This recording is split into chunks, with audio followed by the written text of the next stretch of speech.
प्रसंग पर आइए कि मनपुर में राजा मुकुंद राज किया करते और राजा मुकुंद की एक रानी थी जिनका नाम था शशिकला। जय हो। राजा के 7 कन्याएं थी और उन 7 कन्याओं के बीच में कोई पुत्र नहीं था। राजा का चौथापन आ गया, यानी वृद्ध अवस्था में ढलने लगे।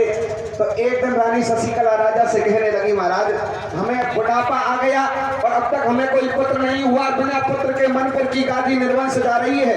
अरे महाराज को उपाय कीजिए। अरे हमारे जाने के बाद में तुम्हारे इस राजपाट का मालिक और कोई बन जाएगा, तुम्हारे इस धनधाम का मालिक और कोई बन जाएगा, लेकिन जो तुम्हारी 7 कन्याएं हैं, इन कन्याओं को संसार में गले से लगाने वाला कोई नहीं होगा।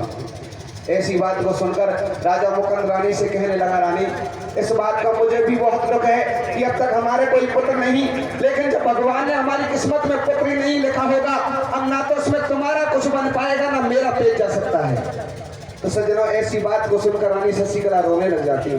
तो राजा उसे धीरज बनाने लगे। क्या कहने लगे हैं? क्या कहते हैं भैया? हाँ रे धीरज धर ले मत रोवे रात अंधेरी में। कैसे कैसे कैसे? तो धीरज धर ले मत रोवे रात अंधेरी में। भैया ओ बेटा को दी के अलबेली किस्मत तेरी में। धीरज धर मत रोवे रात अंधेरी में। बेटा को दी के अलबेली किस्मत तेरी में। धीरज धर मत रोवे रात अंधेरी में। बेटा को दी के अलबेली किस्मत तेरी में। सज्जनों रानी की बात सुनकर राजा रानी से कहने लगा, रानी इस समस्या का समाधान हमारे पास में नहीं है। अरे हमारे कुल गुरु हैं जो इस समस्या का समाधान जरूर निकाल कर देंगे। सज्जनों राजा के कुल गुरु थे जिनका नाम था संत अरुणदास। जैसे ही सुबह का टाइम होता है, राजा रानी अपने महल से जंगल का रास्ता ले लेते हैं। संत अरुणदास की कुटिया पर आ जाते हैं, आकर चरणों में दंडवत करते हैं और कहने लगे, बाबा इस बात का तुम्हें पता है, हमें पता है कि अब तक हमारे कोई पुत्र नहीं हुआ, बिना पुत्र के मनपुर की गादी निर्वंश जा रही है। अरे महाराज कुछ उपाय कीजिए। आज सज्जनों ऐसी बात को सुनकर संत अरुणदास राजा और रानी की हस्तरेखा देखने लगे, कहने लगे, राजन अब क्या तुम्हारे 7 जन्मों तक पुत्र होने का योग ही नहीं है। ऐसी बात को सुनकर रानी शशिकला कुटिया पर बुलकने लगी है और रोने लगी और बाबा के चरण पकड़ लेती है, कहने लगी, बाबा या तो आज तुम्हारी कुटिया से हमें कुछ सहारा मिलता है, वरना हम तुम्हारी कुटिया पर अपना सर पटक पटक कर जान दे देंगे। आज से जब रानी शशिकला बाबा के चरण पकड़ लेती है और चरणों में गिर जाती है। क्या कहने लगी है? क्या कहते हैं भैया?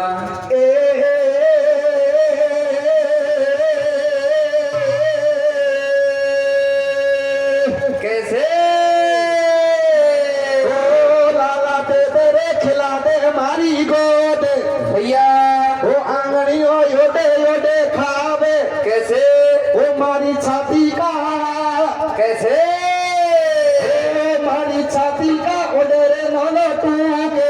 भैया वो जटानी रे तोरानी वो कुबली खावे। लाला तेरा दे मारे गोदे आंगनिया योडे योडे खावे। मारे छाती का ओडेरे नौलो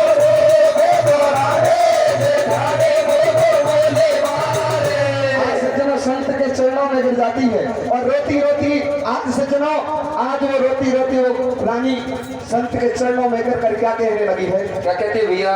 अरे रानी बारी रोए टपक रहे नैनों में से पानी। कैसे? अपने लाल भगवान कटे या कैसे जिंदगानी हो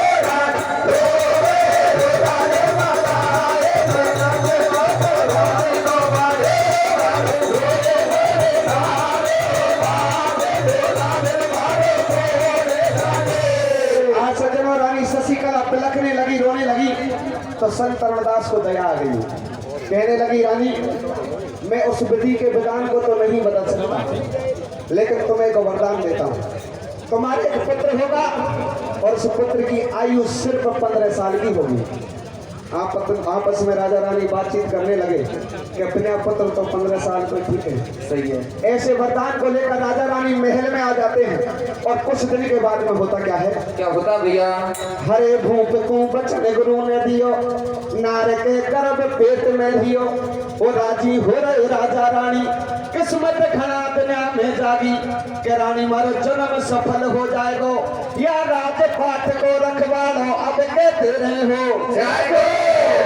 ठीक जब नगरी में पड़ जावे दुनिया घर घर में बतलावे हे ईश्वर के लंबे हाथ वो राजा रानी की आज बना गई देखो बिगड़ी तो भाई चाह रही खुशी अपार तरफ भर राजा ने दियो कैसे अरे माँ जुड़ गए घी के दिए जन्म एक छोरा ने लिया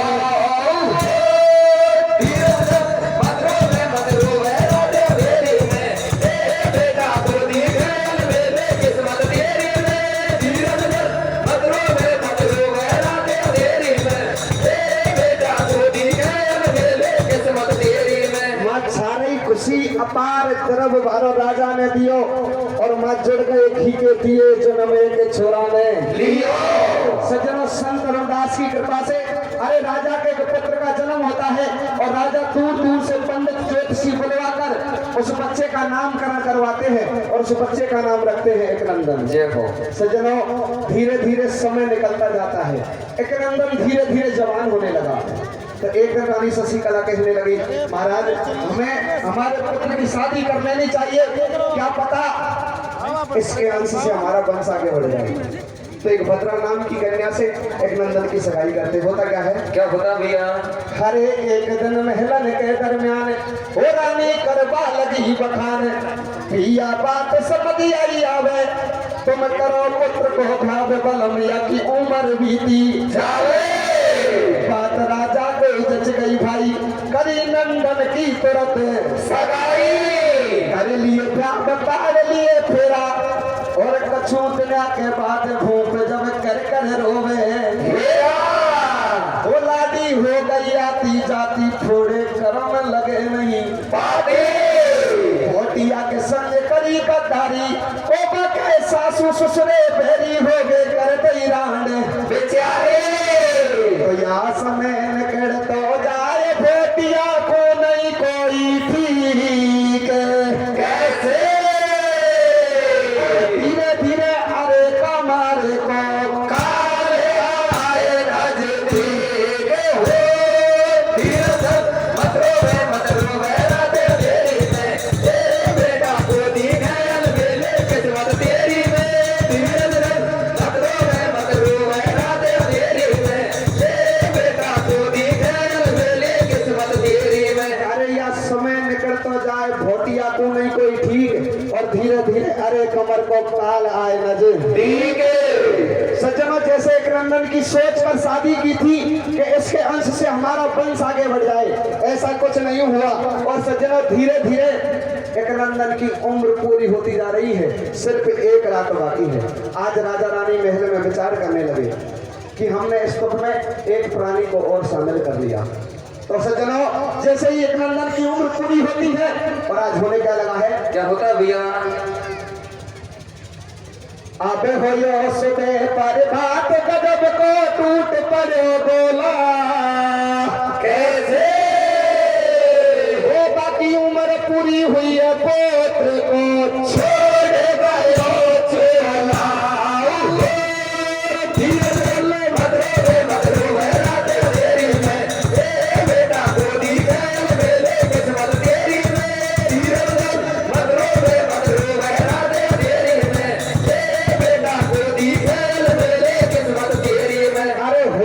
चोला और बाकी उम्र पूरी हुई पुत्र को छोड़ गयो चेला।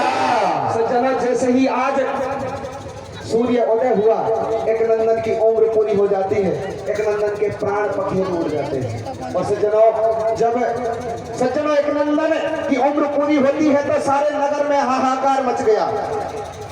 सज्जनों नगरवासी भी महल में एकत्रित हो जाते हैं और संत अरुणदास भी महल में आ जाते हैं। और सज्जनों आकर संत अरुणदास आकर देखने लगे कि एक नंदन की घरवाली जोधन करने लगी, अपने सासू के गले से निकल जाती है। बंधुओं ये मरने वाले तो मर जाते हैं लेकिन दुख दे जाते हैं जीने वालों को, ना तो उनकी याद में ये मर ही पाते हैं और ना ही जी पाते हैं। आज दुख हुआ तो एक नंदन की घरवाली को, उसके हाथों की मेहंदी भी फीकी नहीं पड़ी थी, उससे पहले ही उसका स्वाग उजड़ गया। आज रोती रोती अपने सासू के गले से लिपट गई। सासू फिर पिया के संसार में मैं जी कर क्या करूँ, क्या कहने लगी है? क्या कहती है भैया? अरे सासू तेरा दया ने बेटी में मोंडो मोले कैसे कैसे कैसे? ओ सासू जी तेरा दया ने बेटी में मोंडो मोलो रे भैया ओ आती जाती ने हाथ को छूलो बोलो रे सासू रे दया ने बेटी में मोंडो बोलो रे, ओ आती जाती ने हाथ को छूलो बोलो रे, सासू रे दया ने बेटी में मोंडो बोलो रे, ओ आती जाती ने हाथ को छूलो बोलो रे। आज सजना अपने सासू के गले से लिपट जाती है और गले से लिपट कर और अपनी सासू से क्या कहने लगी है? क्या कहती है भैया? अरे पिया ने मुझसे बदलारी पाड़ो। कैसे? अरे पिया ने मुझसे बदलारी पाड़ो। कैसे? कैसे तेरे बांगुरे दिल में धीरे भैया पिया ने मुझसे बदलारे पाड़ो। कैसे तेरे बांगुरे दिल में धीरे पिया ने मुझसे बदला पाड़ो। कैसे तो बारे दिल में धीरे पिया ने मुझे बदला पारो, कैसे तो बारे दिल में धीरे पिया ने मुझसे बदला पारो, कैसे तो बारे दिल में धीरे पिया ने मुझे बदला पारो, कैसे तो बारे दिल में धीरे तीर महल मेरे दिखावे, पल में मेरे कछुआ सुहावे, घोटो निकल गयो तकदीर महल मेरे दिखावे, पल में मेरे कछुआ सुहावे, घोटो निकल गयो तकदीर।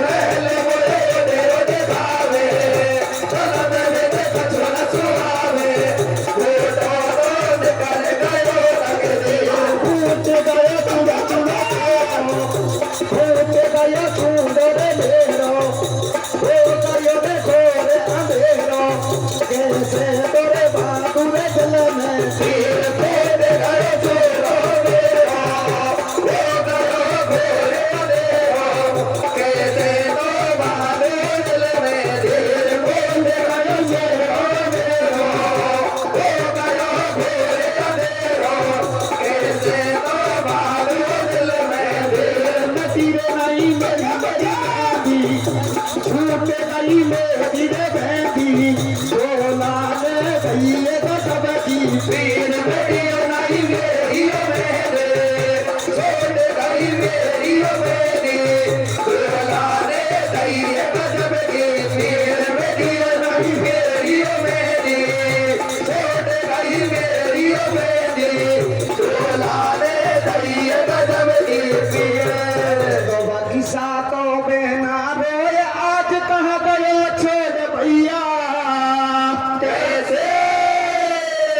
ओ करन पछाड़ो खाए गेरी रे बा छोरा की मैया, सासू तेरा दया ने बेटी ने बोलो बोलो रे, ए आती जाती ने हाथ को छूलो बोलो रे, सासू तेरा दया ने बेटी ने बोलो बोलो रे, ए आती जाती ने हाथ को छूलो बोलो रे। बाकी सातों बहना रोए आज कहाँ गयो छोड़ भैया और धरण पछाड़ो खाए गरीबा छोरा की मैया सज्जनों सारे घर वाले रुदन करने लगे और इधर सज्जनों सारे नगरवासी भी एकत्रित हो जाते हैं। संत रविदास भी आ जाते हैं।